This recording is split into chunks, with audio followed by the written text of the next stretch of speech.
जी अस्सलाम वालेकुम स्टूडेंट्स। जी बेटा, ये हमारा एक टॉपिक है। छोटे छोटे दो टॉपिक्स रहते थे जिसमें से एक है आर्टिफिशियल सैटेलाइट। आर्टिफिशियल सैटेलाइट्स कौन से हैं? ये वो सैटेलाइट्स हैं जिन्हें हम ख़ुद स्पेस में सेंड करते हैं, यानी मैन मेड सैटेलाइट्स को हम कहते हैं आर्टिफिशियल सैटेलाइट्स। और जो जैसे मून हमारी अर्थ का नेचुरल सैटेलाइट है, जो कि नेचर में एग्जिस्ट करते हैं सैटेलाइट्स, वो कहलाते हैं नेचुरल सैटेलाइट्स। और जो हम खुद स्पेस में सेंड करते हैं कम्युनिकेशन पर्पस के लिए या वेदर ऑब्जर्वेशन के लिए, नेविगेशन के लिए, उनको हम नाम देते हैं आर्टिफिशियल सैटेलाइट्स का। और सैटेलाइट वो ऑब्जेक्ट है जो हमारी अर्थ के गिर्द रिवॉल्व करता है। अब देखें कि ऐसा नहीं है कि हम किसी भी सैटेलाइट को स्पेस में सेंड करेंगे और वो हमारी अर्थ के गिर्द मूव करना शुरू कर देगा, ठीक है। बल्कि ऐसा है कि हमें उसको एक पर्टिकुलर स्पीड के साथ सेंड करना होता है। अगर हम उस स्पीड के से ज़्यादा स्पीड के साथ सेंड कर देंगे तो वो हमारे ग्रेविटेशनल फील्ड से बाहर निकल सकता है, यानी एस्केप वेलोसिटी से अगर ग्रेटर हो जाएगी वेलोसिटी तो वो हमारे ग्रेविटेशनल फील्ड से एस्केप कर जाएगा। और अगर वही जो सैटेलाइट है उसकी स्पीड मिनिमम रिक्वायर्ड स्पीड, जो कि किसी भी ऑर्बिट में सैटेलाइट को रिवॉल्व करने के लिए रिक्वायर्ड है, उससे कम स्पीड के साथ सेंड करेंगे तो वो वापस अर्थ पे आ जाएगा। तो वो मिनिमम स्पीड जो रिक्वायर होती है किसी भी सैटेलाइट को अर्थ के गिर्द रिवॉल्व करने के लिए, उसे हम नाम देते हैं क्रिटिकल वेलोसिटी का। ये क्रिटिकल वेलोसिटी की डेफिनेशन शॉर्ट क्वेश्चंस में भी आ जाती है। इसको हम कैसे डिफ़ाइन करते हैं? The minimum velocity required to put a satellite in an orbit is known as critical velocity. वो मिनिमम स्पीड जो किसी भी सैटेलाइट को रिक्वायर्ड होती है किसी ऑर्बिट में रिवॉल्व करने के लिए, ठीक है। The low flying earth satellites have acceleration 9.8 metre per second square towards the centre of the earth. If they do not, they would fly off in a straight line tangent to the orbit. अगर gravitational field में नहीं होंगे तो वो fly of कर जाएंगे, gravitational field से बाहर निकल जाएंगे। When the satellite is moving in a circle, it has an acceleration, centripetal acceleration होगा उसका, और सेंटीपिटल एक्सेलरेशन का फार्मूला होता है v²/r।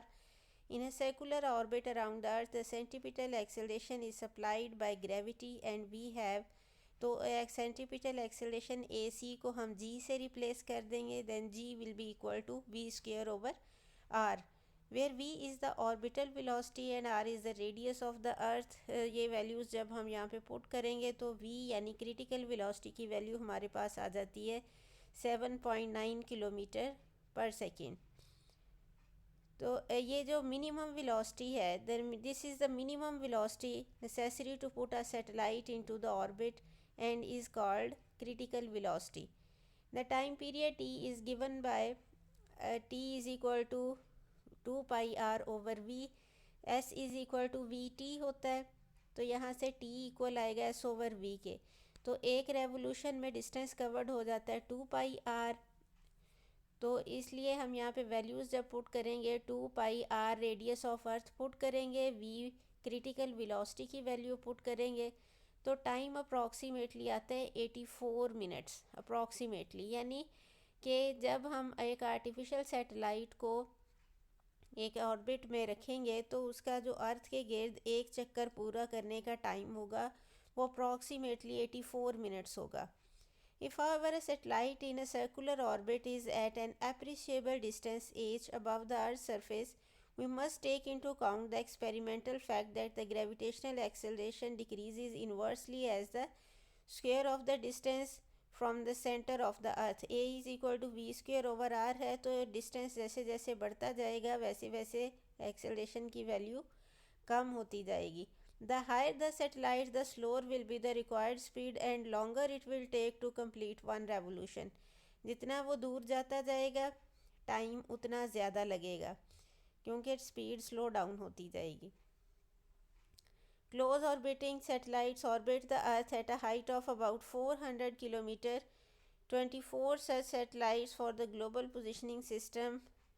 An airline pilot, sailor, or any other person can now use a pocket-sized instrument or mobile phone to find his position on the Earth's surface to within 10 metre accuracy. ठीक है, next एक और छोटा सा हमारा एक topic रहता था वेटलेसनेस का, जिसका जिक्र हमने आर्टिफिशियल ग्रेविटी के टॉपिक में भी किया है. वेटलेसनेस की कंडीशन कहाँ पे एग्जिस्ट करती है? जहाँ पे किसी भी ऑब्जेक्ट का acceleration equal to gravitational acceleration हो, यानी जी के इक्वल हो, तो वो बन जाता है ग्रेविटी फ्री सिस्टम. और जो ग्रेविटी फ्री सिस्टम है वहाँ पे कंडीशन होती है वेटलेसनेस की. When a satellite is falling freely falling objects उन्हीं को कहते हैं जिनका एक्सेलरेशन इक्वल टू जी हो. Everything within this freely falling system will appear to be weightless.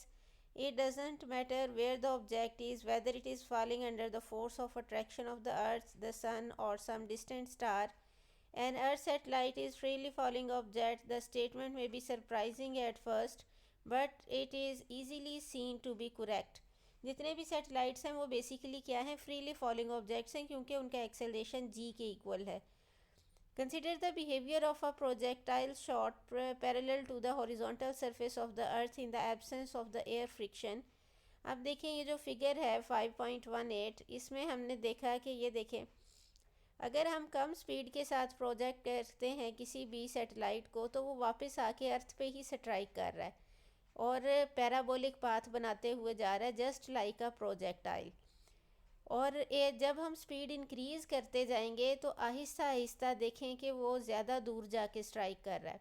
Low speed पे कम, फिर उससे ज़्यादा, फिर उससे ज़्यादा, और एक ऐसी स्पीड आएगी जिस पे हमारी अर्थ का जो कर्वेचर है वो ऑर्बिट के कर्वेचर के साथ मैच कर जाएगा और वो एक सैटेलाइट एक पर्टिकुलर ऑर्बिट में मूव करना शुरू कर देगा. Consider the behavior of a projectile shot parallel to the horizontal surface of the earth in the absence of air friction. If the projectile is thrown at successively larger speeds, then during its free fall to the earth, the curvature of the path decreases with increasing horizontal speeds. If the object is thrown fast enough parallel to the earth, the curvature of its path will match the curvature of the earth as shown in figure. In this case, the spaceship will simply circle round the earth. The spaceship is accelerating towards the center of the earth at all times. Since it circles around the earth, its radial acceleration is simply g. The free fall acceleration, in fact, the spaceship is falling towards the center of the earth at all the time, but due to spherical shape of the earth, it never strikes the surface of the earth. क्योंकि जब हमने ज़्यादा speed कर दी है तो जो parabolic path का curvature है वो हमारी अर्थ के कर्वेचर से मैच कर जाएगा और वो फिर हमारी अर्थ से स्ट्राइक नहीं करेगा, बल्कि हमारी अर्थ के गिर्द एक ऑर्बिट में रिवॉल्व करना शुरू कर देगा. Since the spaceship is in free fall, यानी उसका एक्सेलरेशन कितना है? जी है. जब भी कोई ऑब्जेक्ट के लिए हम फ्री फॉल का वर्ड यूज़ करते हैं या ग्रेविटी फ्री सिस्टम का या वेटलेसनेस का, तो इसका मतलब क्या है कि उसका एक्सेलरेशन इक्वल टू जी है.